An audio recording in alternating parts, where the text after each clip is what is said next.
Hi, this is Larice with MIH, and we're here with Penhead. So, Penhead, can you tell us, how did you get your stage name?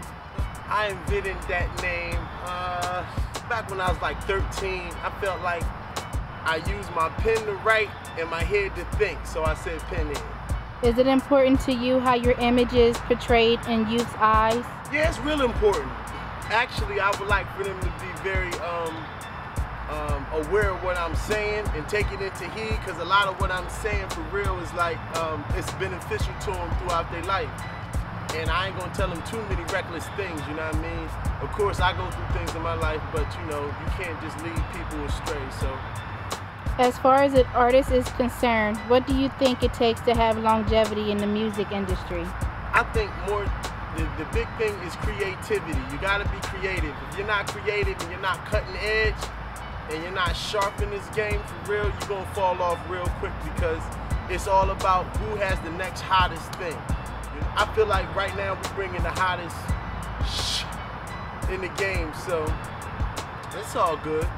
Does it bother you in any way that some people don't grasp onto your lyrics? My lyrics. Well, you know what? Everybody's not going to relate to your rhymes. Sometimes people are at different levels in their life to where they can relate to you in certain situations. So if everybody don't relate to what you're saying, then obviously they haven't reached the point in their lives to where they can understand you. So you can't fault them. All you can do is just bring something out that's going to make them understand what you're coming from. Got to break it down. Do you think you need to better yourself as an MC? Always. To be an MC, you got to master the ceremony. That's what I'm saying. And so long as you control the crowd and you make moves in the game like that, and of course you can get nicer. Not saying that I ain't like multi-dimensional now. I can do a lot of things, but you can always get sharper. Dre, what is it, 3,000? 2,000? Dre 3,000. What, 3,000? 8,000. 8,000. Dre 8,000. Dre 8,000 made it real. What would be your idea of a good 10-city tour or state? And could you name some? Actually, I'd be interested in like in the southern states right now, because the music is real popular down there, and like black people really support the music that's coming from down there right now. Right now, we're going through a difficult stage because things aren't how we want them to be. But if you go down south, I say Florida, Atlanta, Tennessee, Alabama, Houston. North Kakalaki. San Antonio, North Kakalaki. You can say VA, South Carolina, all that down south is good. Do you think that it's important to represent where you're from? Definitely. Actually, I got my shit tatted, but I got it tatted on my stomach, HBG. I don't got the six-pack like LL just yet, but I'm working on it. All right, but it's there. But the HBG, it symbolizes that I ride for my city full term. It ain't no, you know what I mean, no joke or no game. So definitely rep where I'm from, because if you don't represent where you're from, cats in the game can't, you know, they can't analyze if you're real.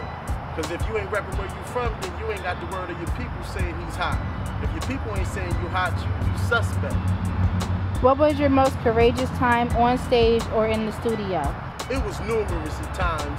MIH had some real nice shows come through for me where I was really pleased with it. So that was, every time I got up there was off. I always was cutting up. But the one particular time was probably with Victor Creed, me, Victor Creed, and Dane. That was a real, you know what I mean, special time for me, because it was like the hot MCs from the Berg was coming together. But the studio time was like everything I'd done. Paramount, life, music, everything was exciting. So that studio thing is endless. What would be your fears or concerns about signing with a major label? I think my main concerns and fears, I don't have too many fears, but my main concerns would be more or less just making sure that they properly pay me for what I do. Independent right now is making a lot of noise in the game, so it's like if you're dealing with these major labels and they trying to play you like you ain't hot, sometimes you gotta go with what you know.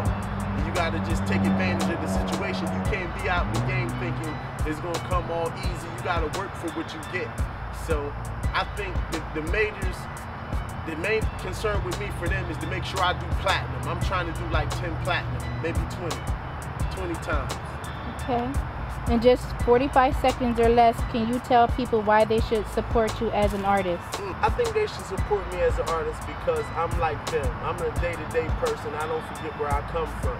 So they're going to always have music they can relate to for the simple fact that I always bring something to the table that's reality. It's not a whole bunch of games, me spinning on 20s, that's reality, but it's not really day-to-day issues that you got to deal with people in society. So if you ain't got no music that's going to help you deal with day-to-day society, you wasting your time for real. All that other shit is games.